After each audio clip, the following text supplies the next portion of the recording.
Hey, welcome to Inside the Booth. I am Dan Arena, and this is my brother David Arena, and today our guest is Les McDowell. Ta-da! Yes. Ta-da! Welcome. The creator and the brains of Dry Creek, the TV show. So here we go. So welcome, Les. Thank Well, you. thanks. Listen, I've watched what you guys are doing. I'm a big fan, and I was so glad that I'm able to do this uh, and be a part of it. Thanks. Awesome. Well, I'm Awesome. glad you were willing to be a part of it. Yeah. Mm. So yeah, this is Well, cool. for now, but things might change in 5 or 10 minutes. It depends on what kind of questions you No, ask. that's true, right? Right. Cool. All right, so I guess we'll just jump right on into it. Mhm. Let's talk about your TV show first, I guess. Then, since it seems like that was, I don't know if that was the biggest part of your life, but it sure was something significant. So, I would say um, it's a major part of my life. Yeah, it started in 210, and usually we grow, as you guys know, Mhm. uh, through storms and through yeah, things that go wrong in our lives. And I was a hot shot radio guy, um, working for CBS Radio and Clear oh, there you Channel, and go. won a CMA in 2003 Country Music Association Award for the best. I didn't personally; it was our team that won for major market in country music in 2003, Oh, and cool. I thought I was pretty highfalutin and pretty. It was a good thing. Yeah, And anyway, the rug got pulled out from under us, and I always joke and say they wanted more music and less McDowell. There's a cue to laugh. But really, it wasn't funny because here I was, in my 50s, and guys seem to who they are is their job. You know what I'm saying? yeah, And I've done that all my life, and so here I was with nothing. So Dry Creek came to me, and that's how Dry Creek started. awesome. Well, we found out about you from one of our other guests that we had on our show. His name is David Kofinger, Yep. and he used to work with my brother. And He's actually, he still does. He came back. oh, has Oh, he? Oh, good. wow, wonderful. David Kofinger is on the top of the list of great guys. And I That's met good. him on our set. They were doing the something or other Starship Chronicles or something like that, and he had a part playing in it. Yes. And I met him, and I knew that when I met him that I had a friend for life. Just like with you guys, I just feel like if I needed $10 or something, I could call David. And, Yep. Yeah, No that's right. problem, I'm man. teasing. No. Yeah, he'll hand it over. That's Yeah, it. $10 ain't nothing. Yeah, yeah. it's nothing. It's not big. I only go through PayPal though, so I don't know. If you got a PayPal account, then maybe it'll work. Oh, jeez. I don't know. I don't think we do, huh? I don't think we But paid that pal, to be honest with you. So I don't think he's giving up any more money to me. nice. That's I'm funny. writing that down. That was a good one. Yeah. Cool. So how did you come up with the idea of Dry Creek? That's Well, and what inspired you to want to do that? Michael Landon inspired me, and I always liked the way he wrote.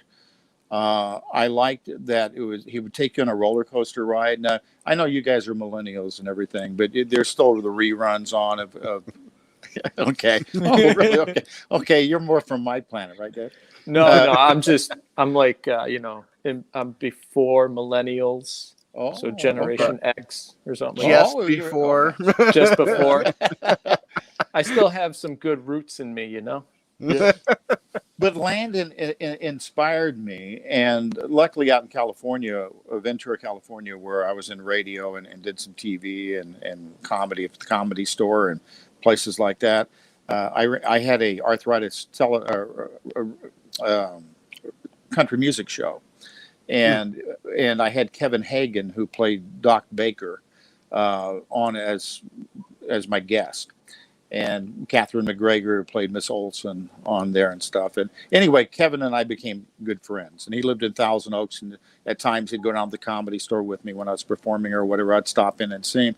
And I said, well, I want to go out to Little House set sometime. And he called me and he says, you better come out this week because they're going to blow up the set. It's the end of Little House, and you know, it's going to be through. So I went out and I got to see my hero, Michael Landon, direct on Little House the last week. And I just watched him and just so thrilled. And I had in my mind that I can't copy Little House, but what I would like to do is have a program like that would be family oriented. Mm-hmm. And that's how I came up with Dry Creek. Oh, nice. So how long did it take you from that part of your life wanting to do it to when you started to actually film it? Well, it was really crazy because I knew nothing about YouTube, uploading something to YouTube or anything, but I was doing poetry, cowboy poetry, for the longest time. And I was out of work in radio, and I felt really bad about myself, this, that, and whatever. And I thought, I better do something here. And so I started acting out little parts, getting my cowboy buddies to come out, and we'd get a wagon and sit around a campfire, and I'd write a little 3-minute story, almost a short film. Mm-hmm. And we would do it, and I'd put a poem in it. And then we got cards and letters and stuff. And my Facebook grew from, I think when I was in radio, 150 to 5,000 overnight, because I was living my dream. And then I started building a set for these videos. And all of a sudden, my wife would say, what are you doing? And it was like Kevin Costner with Field of Dreams. I don't know what I'm doing, but I think I'm building for this set for this thing. And then people across the country says that they loved it, and they wanted to see him longer. And then we had a network out of Colorado, in the country or something like that, pick it up, and we had no programming, so we were running through the woods. As you guys are filmmakers, guerrilla shooting. This was yeah. Chimpanzee shooting. I mean, we were running through the woods trying to feed a network, a hungry network, with no budget. Man, it was a nightmare. Before we go any further, let me say this: this has nothing to do with Les McDowell. Les McDowell is not a great guy. Les McDowell is not a great showman. He's not a great actor. He's not a great anything. But it was the Lord that put all this together for me at a very down time in my life. And I want to give him full credit for that. And we have been fortunate to go to New York, and we went to Washington, D.C. I was on the Jim Bohannon show, Nation to Nation. And I will tell Jim, man, it's not me. I want you to know, I want people to know that. This is what the Lord can do. He can pick up a life that was broken through radio and not knowing, and an older guy that was all, what am I going to do now? Be a greeter at Walmart. Maybe that's fine, but I didn't. It was show business, was what I was doing. Right. Oh, that's good. Cool. It's very cool. Very nice. Very nice. So that's basically it. So how many acres of land is your set over there?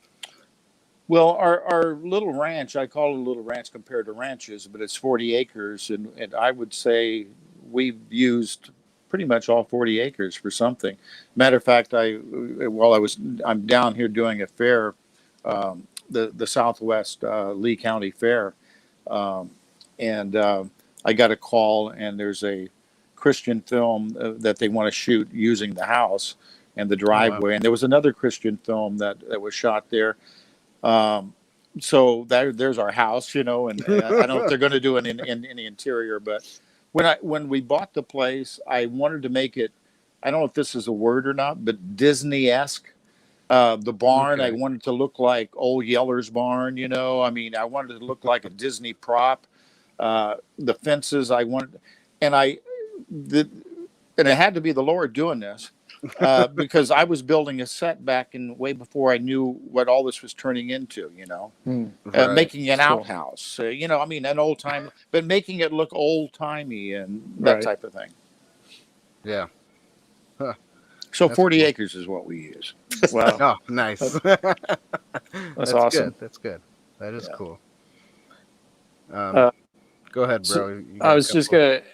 gonna ask you, do you have like a train set on there in your set? No, I don't have a train set. That would have been Yeah. cool. Yeah. know- Didn't you have a train scene in the movie there? Oh, yeah. Well, we went to So- Pinellas County and to a park and shot that scene okay. with a great actor and a dear friend of David and mine is Tony Sensamichi. Okay. And we started picking up some really good actors and actresses, and that was pretty cool. Like Tanya Honeycutt Christensen and just unbelievable. Yeah, but that was on location. Oh, Oh, man. okay. Wow, that's Because cool. I mean, you did mention Disney-esque, so it would have been cool if you had a train Yes, it track would. of some sort that goes around your 40 acres. There you go. I got to tell you guys a funny story. Manatee County, they got word of what we were doing because it was in the newspapers. And I mean, it's been in the Tampa Tribune, it's been in this and that, and everything of what we were doing in this little thing, especially when we got back from New York. And, and so the building inspectors, Whoops. call and they say, we'd like to come out and check out the set, And I'm thinking, oh, no, because, we were filming the show and we didn't want to be shut down. There's boardwalks and this. And that. Anyway, they came out and I went to PJ's, which is a little sandwich shop, homemade sandwich shop. And I had them make sandwiches. And we went in and we were in the general store and I had a TV set up and I was going to play a little bit of Dry Creek for them and show them what we're doing and everything. And the guy says, Mr. McDowell, are you planning on building any more out here? And I got up and I walked over in the general store and I pulled the curtain back and I looked out and I said, see over there? And they got up, on their tiptoes and I looked out the window like, what are we looking at? I said, right over there, we're going to put the log ride. Nice. No, But anyway, they did say, "Hey, these buildings, that's fine. We got to write a code for it because we're not doing any television or movie work, and we don't have a code for this." But they've been fantastic. Cool. Oh, that's good. That's good. awesome.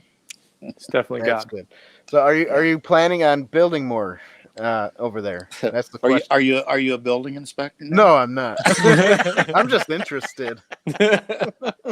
My brother is the jack of all trades, masters of none. So Yeah, he likes to build things. So, well, I got to be honest with you. We're at the point where we don't know whether they're building all around us, and I understand that Universal Studios in Los Angeles is skyscrapers, and I've been there and seen it and everything. But we're at the point: do we keep the setup and keep building on it, or do we kind of let it go now? And we haven't come up with a decision on that yet. What we're going to do. To be honest with you, my heart of hearts, what do you do? And we're kind of at that fork in the road. Right. Interesting. So, I guess this will pertain to some of that. Are you still using it, and is it easy to maintain? I guess It's not easy to maintain because it's old lumber, and I one of the things with it is you've got to make when people do a Western set or something, it's sometimes out of plywood. It doesn't look lived in. Right. The colors are wrong, this and that. And so it's got to be almost a little frumpy. Right. Not only the town, but the clothes that people wore. They would only have one or two sets of clothes back in the 1880s, Right. the Sunday best and then what they wore all the time.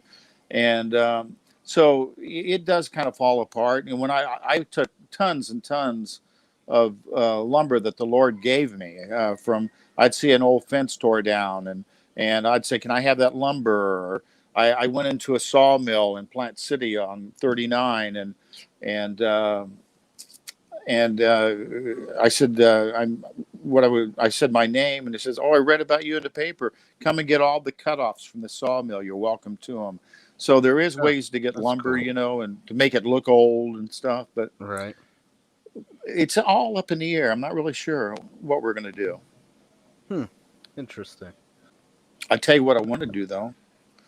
I want to do the Dry Creek books, and just like Little House on the Prairie and Landon was my influence.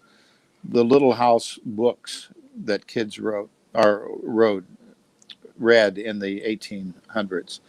I would like to do the Dry Creek books because I think the stories that we did, the handshake, it would go good today. And there's not enough for kids to read that have the philosophy that we kind of grown up in, or be kind to people. We had one called The Prayer Warrior, and it didn't turn you off. We're not preachy, but it was just how prayer and positive thinking can change the situation.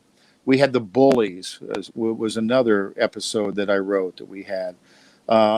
And I want to do those in books. And I've started that first book. Cool. I've got it. It's called Flying Horses. And it's the start off to that. And I'm about done with it. And it's going to be pretty interesting. Oh, very Real cool. interesting. Cool. That's neat. That's very neat. So mentioning the shows, do you have all the shows somewhere that people can go and watch them? Well, we've got Variety Network out of Hollywood and I think you watched the Dry Creek movie. Mm-hmm. And I think it's an hour and 40 minutes or something like that. It's a movie that was put together. Let me back up a little bit. We started with Dry Creek with a $40 Zoom camera that my wife and I bought, running through the woods, as I told you. Yeah. Oh, we know about that stuff. We know all about that. Yeah, and then we went from that on to. I got a knock at the door one time, and a young man had lost his job at Verizon and had about 6 months off, getting paid, and had all the equipment and wanted to direct the show. So he brought it up. And then after his tenure there and came due, Christian Minority came in, and he had all the equipment and upped it and took us to New York City. And then after that, Curtis Graham and different people came in, and Buddy Winsett, and with the big trailers and everything. After we got back from New York, and we did the movie, and we started. I say the Lord started us with that little Zoom camera, and then we went up to what's the big camera? I can't even think of it right now, but I mean it's what all movies are shot on. Not the Red, way above that. Right. Huh. That's cool. Very good. Huh. I always said that, pardon me, but before I lose my train of thought, I always said that when I was out of horses, the Lord would always put a fresh horse at my gate. And that's a metaphor, because if we needed a camera, if we needed this or we needed that, it was always there. That's awesome. Wow. That's good. Yeah, praise God, cool. Man. Yeah. Mm-hmm. So is there any way to get to not just the movie that you talked about, but is there a way to get all the older episodes and I guess well, for $29.99, what you can do is buy the whole set. Look at it. I didn't know if you have them on a different YouTube channel, or if you're streaming them somewhere, or no. We've got a couple up on YouTube, and I think it's The Wedding in 2 parts, which was one that we shot, and I think The Bullies might be up, but we kind of held them back, and I just have never made a deal. Show business and the movie business, and you young guys, if I can give you any advice, it's the movie business. It's show business. It's it's the music business, and I always lacked in the business. I'm not a bad writer. I'm not a bad Sounds writer. like us. We Yeah. lack in the business part. But it's putting that it's getting that showrunner. It's finding that showrunner that's not a talker and getting and we attracted some people, some floozies, and also some good people that knew what they were doing. But maybe they showed did a big show at one time. But as you know, in your business and in this business, if you're out of it in 6 months or out of the radio business, you've lost your contacts. I mean, that's how fast move. So the question is, do we have those for sale? No, we don't. We did have it on the website, and we sold them like that. But I think I'm going to put them up if I find some young people like you that know what they're doing. Put them up somewhere and get them out on YouTube and stuff where people can watch them. Yeah, that'd be cool. Cool. I'd like to watch them all. That'd be pretty neat. Yeah. What is this place? What is it that you do here? Merchandising. Merchandising, merchandising, where the real money from the movie is made.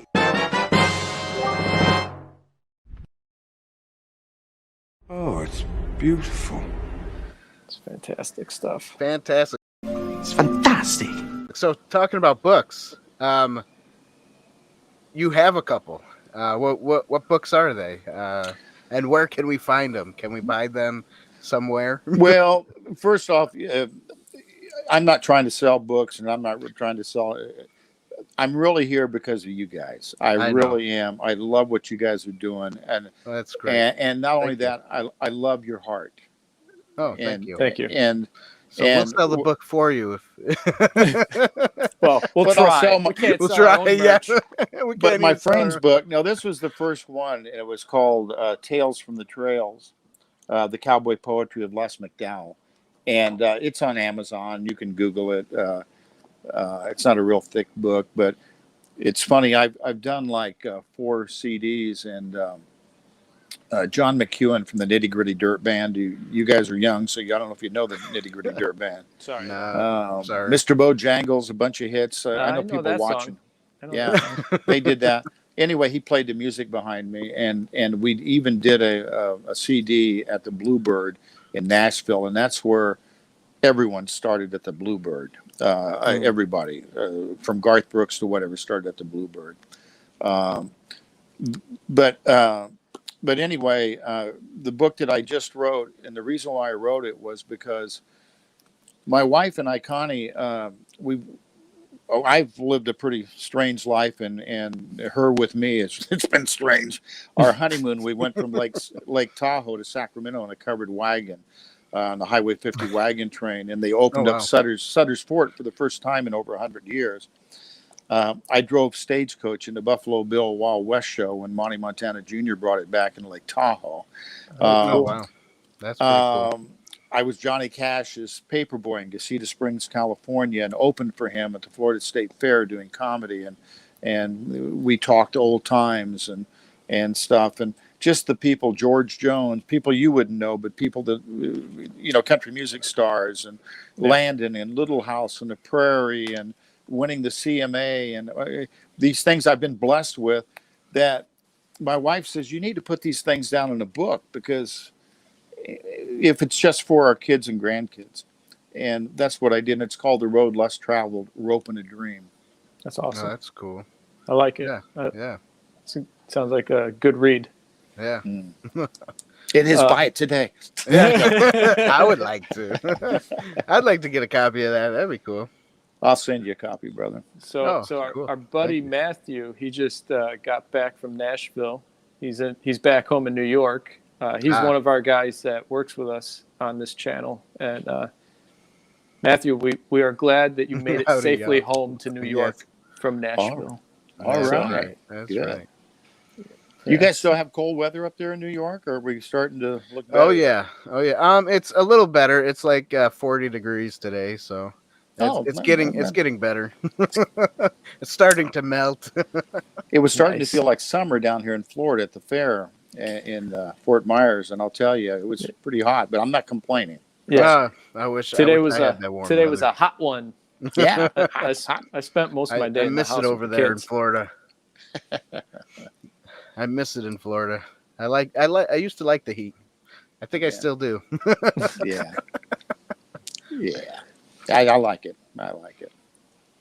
I think so. Les, I just want to ask you. So,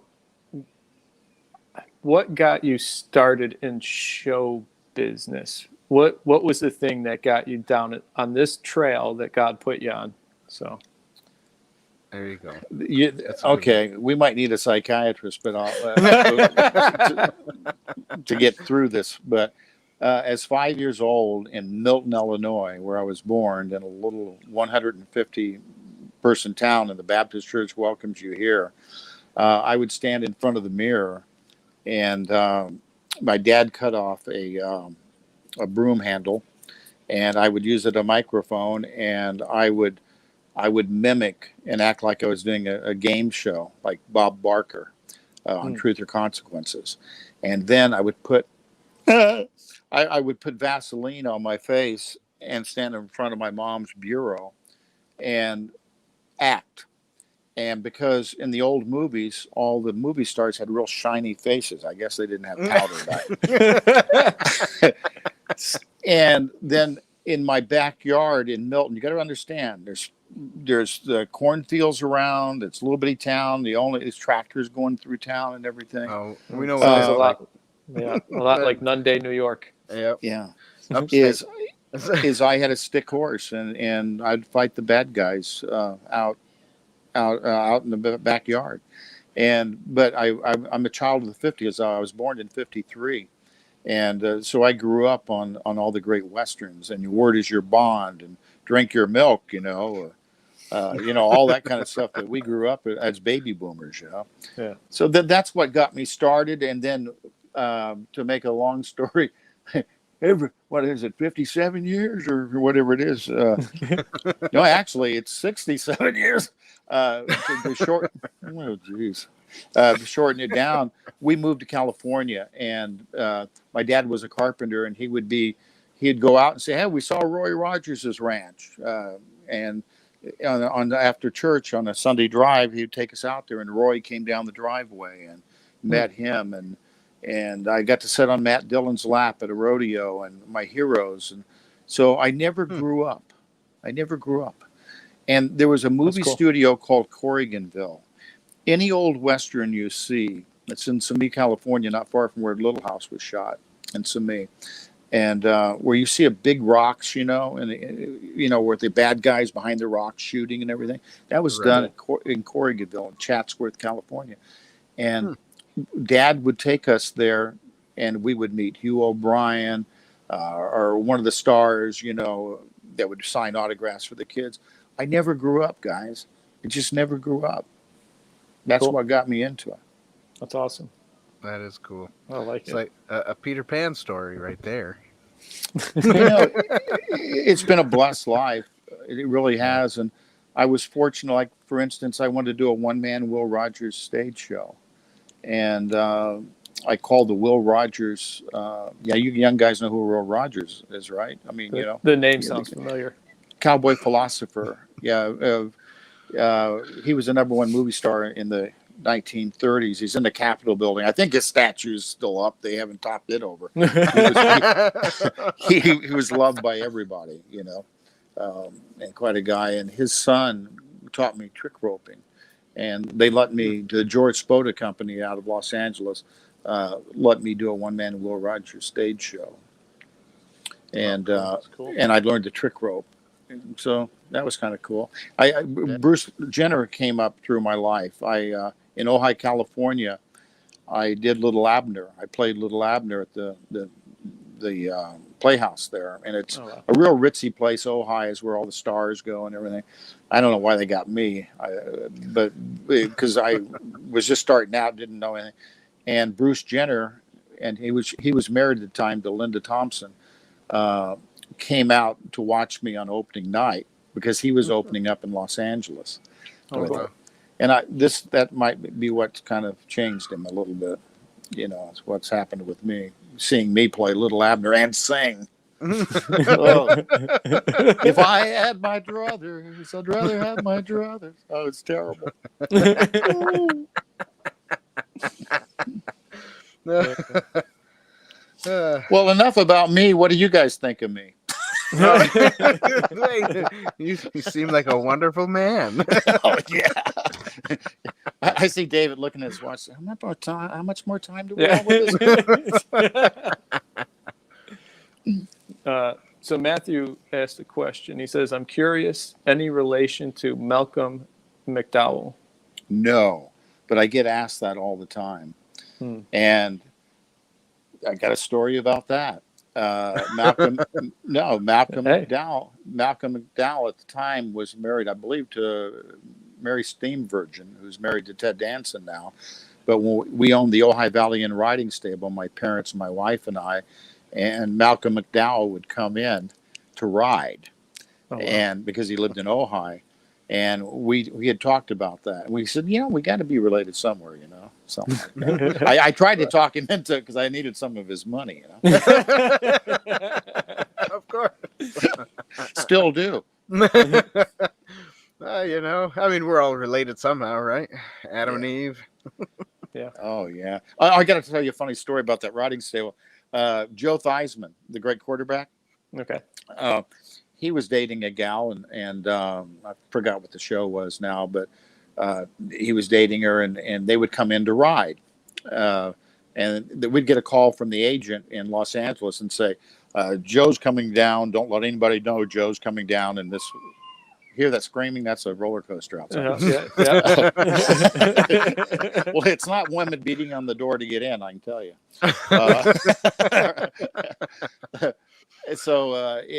Anyway, he always asked for a horse called Lester. And I'm kind of a show business cowboy, and cowboys would name their horses after who they bought them from. And I had sold this horse to the cowboy that owned the riding stable. I bought the riding stable. His name was Lester. Lester McDowell is my name, not Les McDowell, but right. Lester. Yeah. And so Joe would always ask. So this is years later at WQIK Radio in Tampa, Florida. Guess who came in as a guest? Joe Theismann. Nice. I told the guys in the morning show, I said, I'll bet you money that he'll remember my name. And they go, no, there's no way he's going to remember your name, from Ojai, California, years and years ago. Comes in, I said, Joe, remember going to the Ojai Valley and riding stable? Because they came all the time. He goes, yeah. What was the horse's name? He goes, Lester. So I won $20. Sweet. Oh, that's good. That's good. You should have upped the ante on that one. I should have.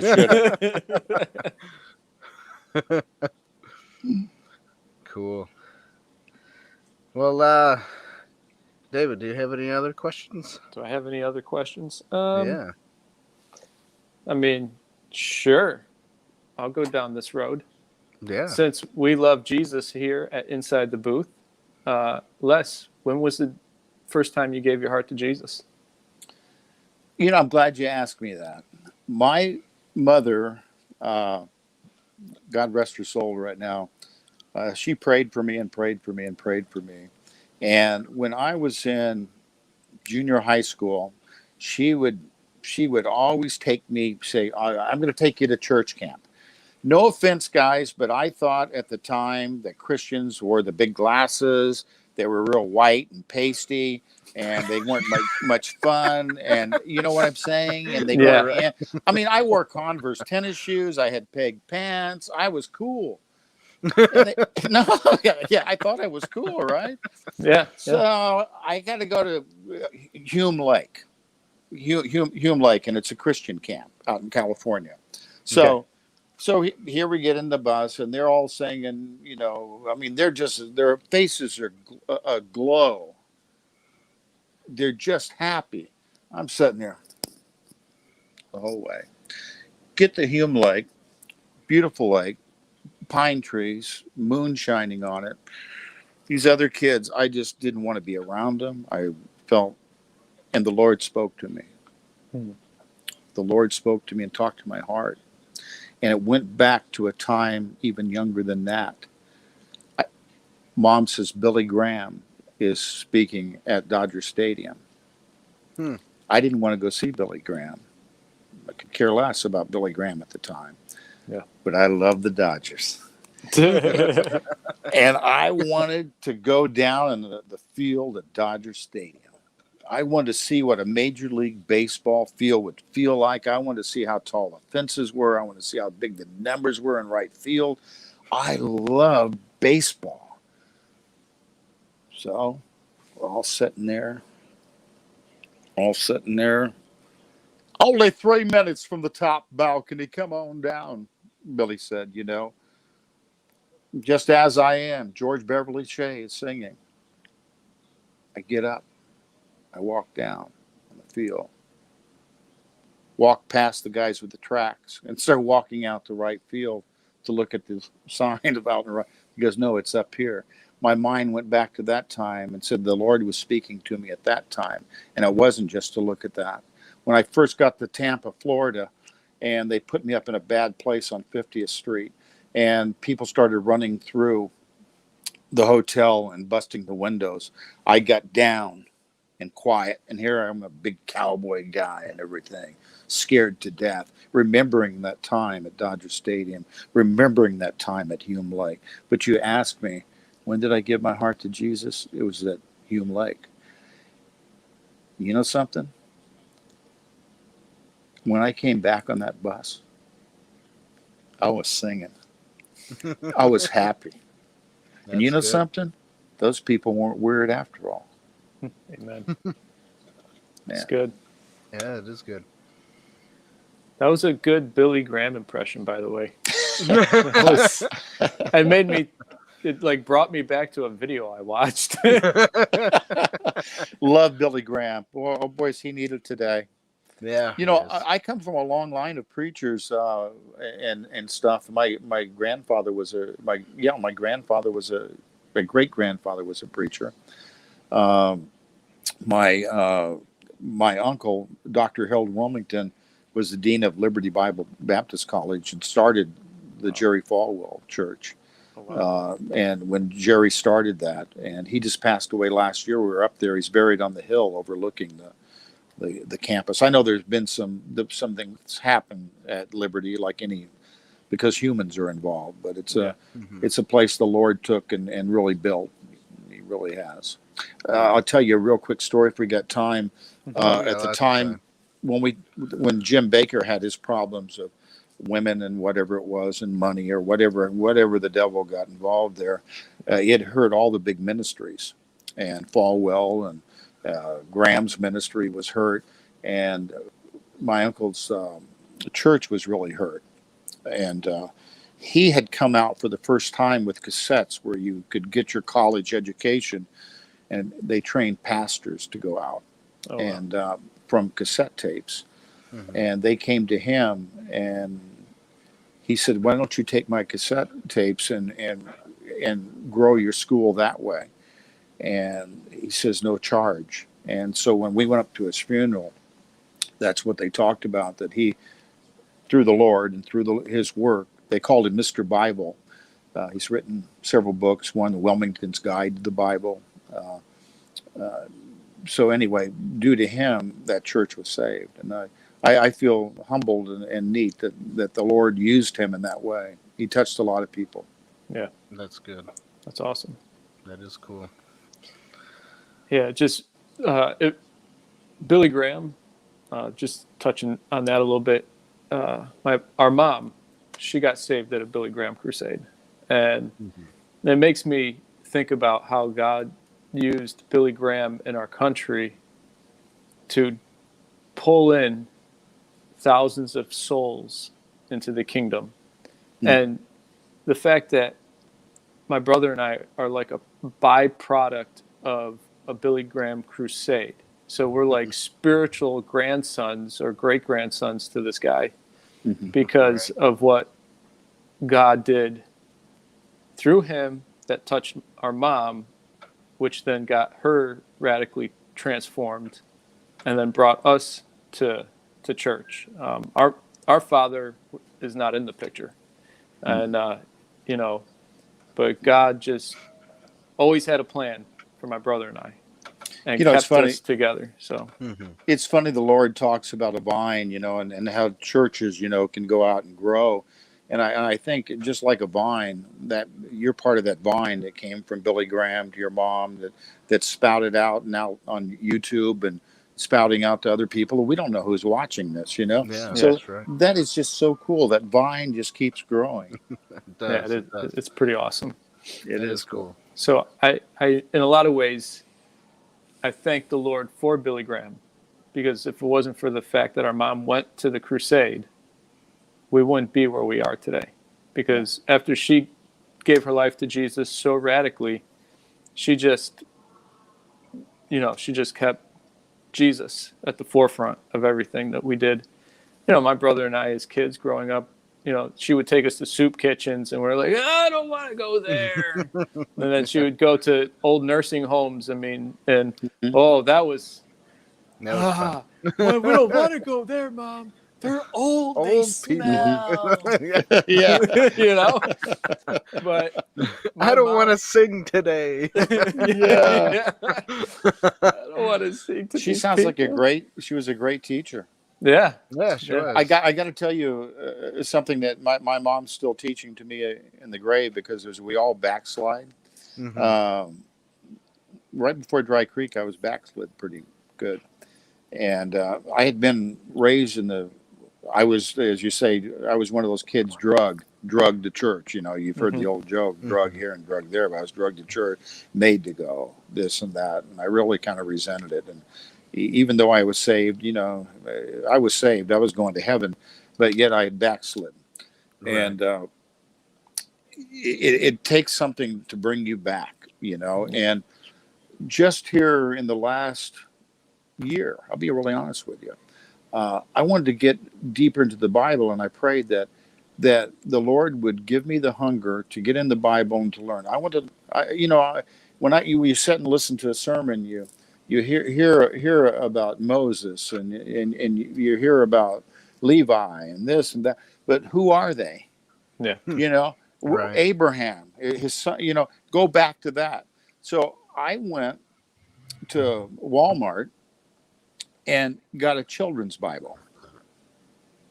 And I didn't want any big words or anything. I had a good study Bible that I could look over and it would say what it meant. But I wanted to know, what does mercy mean? What does it really mean? You know, what do these words mean that I've heard all my life? They have been beat into me. And were they just now? I've heard them so much, I don't even think about them when they say something. And I used to sit in church. Get this. Here's the preacher up there, right? Now this was when I was younger, and I could go when I get bored, I could lift him up, and I could throw him out the window from the pulpit. You know what I'm saying? I mean, I was so bored, right? Because just weird. Okay, time for the psychiatrist, right? But you see what I'm saying? That we become so accustomed to that I had lost the heart feeling, the whole heart of the Bible, who Jesus was, who God is, what they are, you know, that I had to dig deep. And that's what I did. And to get back to my mother, I'm going a long way around the bend, but she bought me in 2001, she bought me a book called The Bible for Blockheads. You've seen those, you know, for whatever it is, wiring to mechanics for blockheads. Yeah. It was marked. That was the year my dad died. That was, and she ended up with Alzheimer's. I still use that book today. So she's teaching me today. And some of the books that she had given me that didn't mean anything back then. Yeah. Nothing. Guess what? They've come out to the forefront now to help me through my study. Is that cool? That is cool. That is cool. Yeah, it's awesome. It's pretty neat. Matthew has a question here. He wants to know, are you a fan of Leonard Ravenhill or David Wilkerson? David Wilkerson, didn't he write The Cross and the Switchblade? Yeah. He did. Yep. Yeah. Probably both of them, but I do know The Cross and the Switchblade, that one. And I think that movie should be remade. That was a good movie. Man, That'd be a good reboot. Yeah, that was made. Pat Boone, I think, starred in that. Yep. Was one of them. Yeah. So yes, that you guys, you're filmmakers. There you go. There you go. It's dropped in your lap. It's a beautiful story. You got to do it. It's true. It is a good true. story. It is. So you thought I was, or you thought I was going to think that when you said Wilkerson, you were talking about the razor.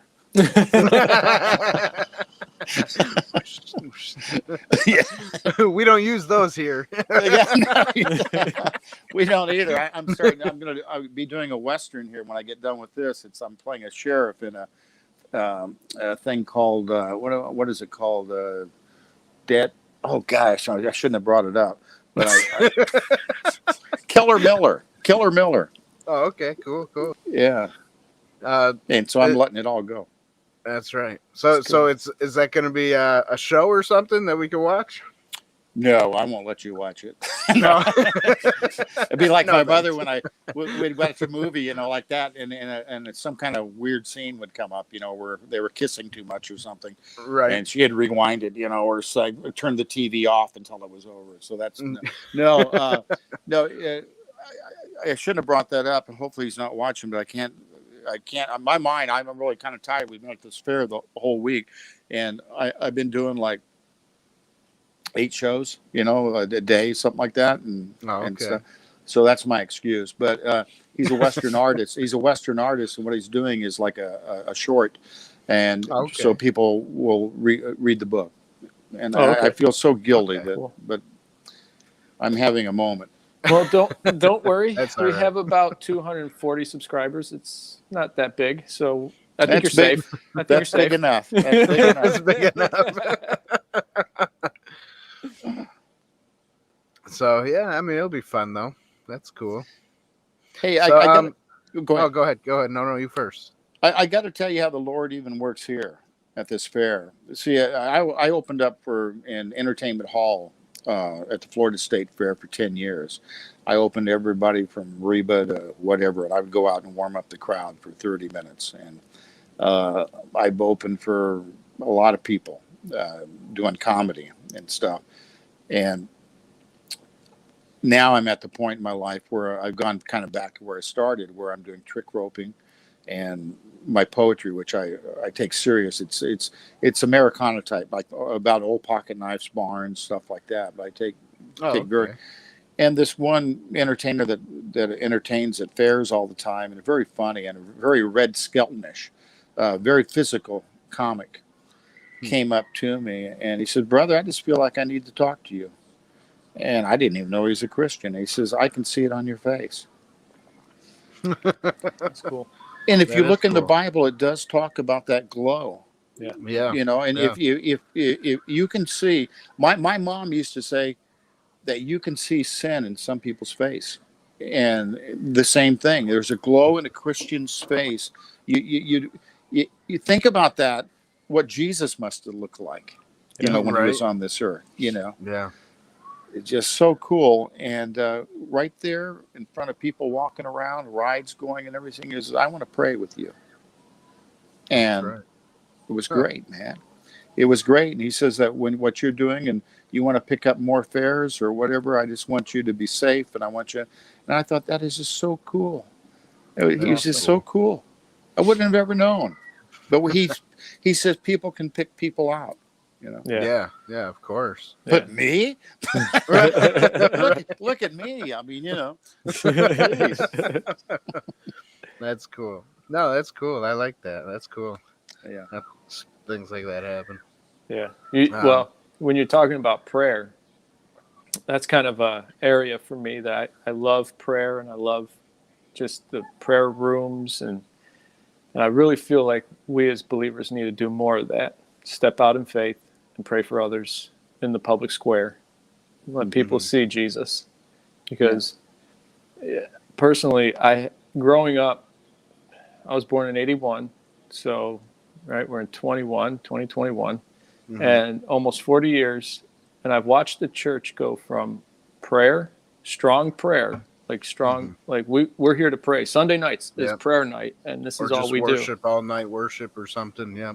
And then I've watched the church get so consumed with performance and just consumerism, and it's gotten to a place where prayer, and I heard this from the Barna group, that prayer statistically in the church is only like 30 seconds. Really? Yeah.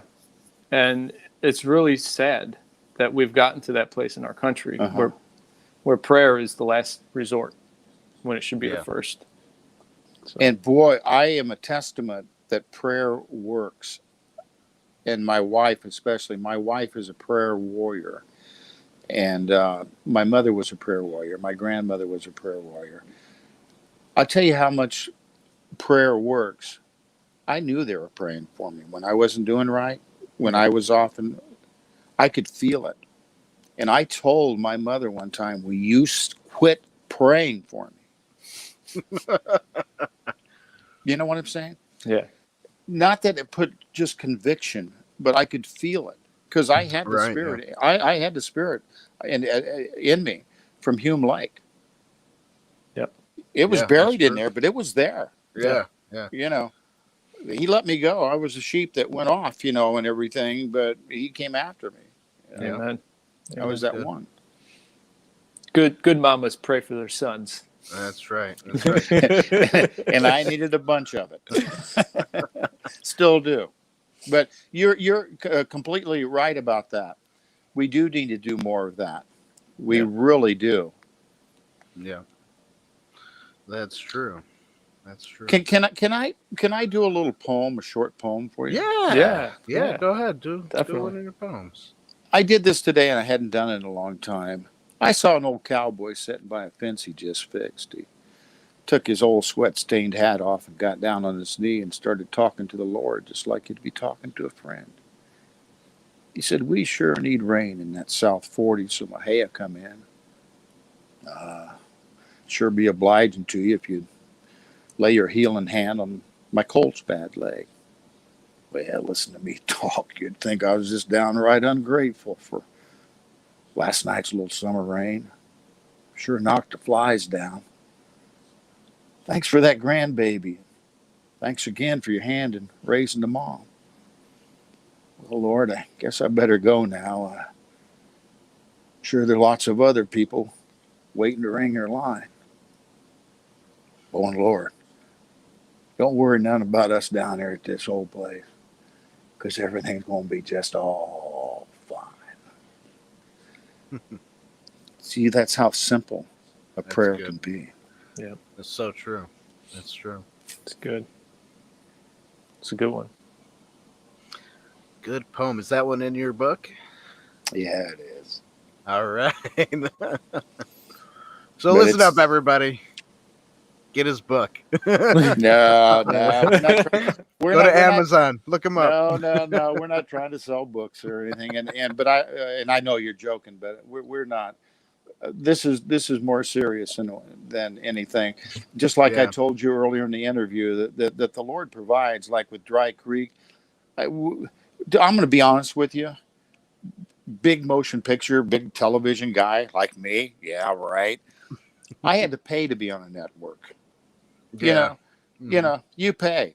And I was paying $600 a week to be on Dish and Direct. Okay. Oh, wow. And if you see something on certain channels, and I don't want to knock any of my friends or anything that have television shows, and it's hard to crack the nut when production costs so high. And I'm not saying, but you got to sell those commercials, to pay for that.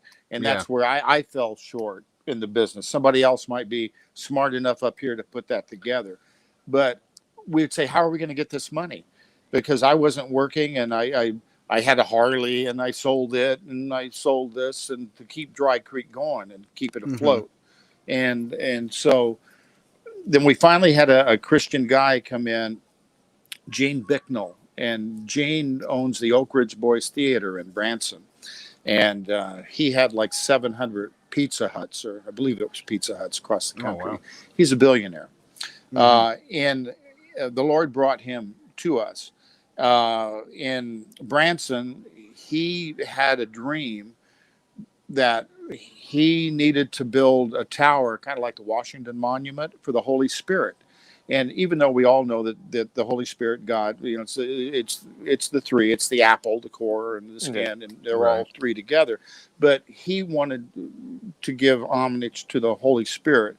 And so he bought and he got the granite from New York State. And I mean, wow, he spent a lot of money on this to get it. And anyway, he got involved with Dry Creek, and that's who paid for that movie you watched. It's on Dry Network. It was Gene Bicknell. And and I met him through. Here's the way the Lord works. We were out of networks, and I couldn't spend the money anymore, $600 or $700 a week. And so I called Blue Highways TV in Nashville, Tennessee, owned by Stan Hitchcock, and Stan started country music television, CMT, and a lot of networks. He was a country music star back in the 50s and 60s. And so I got an appointment with him, and I came in, and I said, the Lord's done this. I don't know. I sat down in his office. I said, the Lord's kind of put this thing together, this Dry Creek thing, and I got a lot of people in Florida. We want to continue with this. I've got an audience. And I said, I just believe that things in the country's get a little bit wrong. He goes, stop right there. I thought, oh boy, I've got another television type, guy. He says, we don't make excuses for the Lord here, and we don't make excuses for the country. And he says, you're welcome on this network with Dry Creek. We've seen what you've done, and we want you to be here. So we were with them for a long time. Oh, cool. Oh, wow. And that came from Stan Hitchcock, yeah. And he's quite the entrepreneur when it comes to television. Awesome. Wow, that's cool. So it wasn't Les McDowell. Once again, I'm pointing up. Yep. Yeah, definitely. Thank you, That's Jesus. Mm-hmm. That's cool. Was it a beans. major, big success? No. Am I a multimillionaire? No. Did I make any money from it? No. But I will tell this, guys. Remember the grapevine we talked about? Yep. Mhm. It touched lives. That's And right. we weren't preachy or nothing, but I can tell you a couple people that were really touched by that and gave their heart to the Lord. And by coming up and saying, there's something different on this property. I feel different on this set. Amen. It's Well, that's something different. Something's happening here. And then Mhm. I would explain to them what was happening. That's awesome. That's cool. 'Cause that's what where it's- it's at. Yeah, yeah. that's right. That's all. that's- That's all it's about. Souls. That's right. Example. Jesus was a great example. Yeah. You know? Exactly. And I just think back to the times and the Pharisees and the Sadducees and the people that hated him and the hatred. We think there's hatred now between the Republicans and the Democrats and the whatever and this and that. Think of that hatred. Yeah. Think of that. He went through the same thing. That's right. He did. There were bad times, man. It's true. That's true. Very true. But thanks to him, things turned around, and That's right. I think he's in control right now. Amen. So I'm not Yeah. turning on CNN or Fox tonight. I've read the end of the book. I know how it's going to end. That's right. That's right. Forget about watching that stuff. Yeah. Exactly. Watch something positive. That's right. That's right. Inside the booth is pretty positive. That's right. Inside the You booth. know? So Amen. I have to ask you, Les. So what videos have you seen of ours on this channel? I'm just curious because you said you mentioned you watched a couple of them. Yeah. Last night, first off, let's go back to the opening, the thing about you doing two brothers and going back to when you were younger and stuff like that. Yeah. And I really can't put my finger on just one thing or one thing you said or whatever, but I tuned in, and I'm not making excuses, but I am a little brain dead right now. You can ask my wife. It's okay. Yeah, that's Yeah, all right. It's getting late. But I like the philosophy and what you guys doing and how you're not preachy, how you bring things up and how kind you are to people in a fun way, and still be entertaining. And I know I really enjoyed that. Awesome. That's Yeah. cool. That is cool. It's good to hear. Good to That's get right. some kind of That's right. feedback like that. Yeah, Thank you. That's right. Cool. Well, I think we'll call this the end since Yeah, we're coming to an end. yeah. Well, thank you so much Hey, no, for thank you having for coming having on. me on. I really appreciate that. Thank you. Yeah. You're Thank welcome. you to Thank you. both of you, to Dan for pestering and for Les being willing to take the pestering and come. And That's our right. good buddy David Kofinger. Thank you, That's David. right. for- Oh Thank yeah, you, yeah. David, Thank you, for- David, 'cause the connector. That's right. That's right. You guys need to get the really good actor Tony Sensamichi on, my brother, man. He's done a lot, and he is really a super guy and a fine Christian guy, and he's kind of from our planet. Awesome. That's good. Dan, did you write his name down? I did not. Let me get. I'll get that. pen Tony Sensamichi. You ought to see his actor's role. Oh, he's great. Cool. He's fantastic. We'll say Les told us about you. Les McDowell. And he'll sent say, us "Les to who?" No. I don't know how to spell that, but maybe I'll just ask for you to type it. I'll to me, text you the Leslie. information. Text it You to me, bet. yeah. You Cool. bet. That'd be good. Awesome. Well, Well, before we go, I want to say you Yeah. guys continue growing this network. I'm behind you in any way that I ain't going to help you much, but I'm That's behind okay. you, Hey. and I will get the word out. Awesome. It's the little word that has things grow. You know, Dry Creek just grew. We always said build it board by board, yeah. and that's what we did. Amen. That's what we're doing here, building it one person at a time. Right. So, That's right. That's right. but awesome. Well, everybody, thank you for watching. I just want to put a plug in. Hi, Mom. I noticed Oh, I guess she said hi. you Yep. said hi. So Can I say you raise these boys, you get right. You did good, Mom. awesome.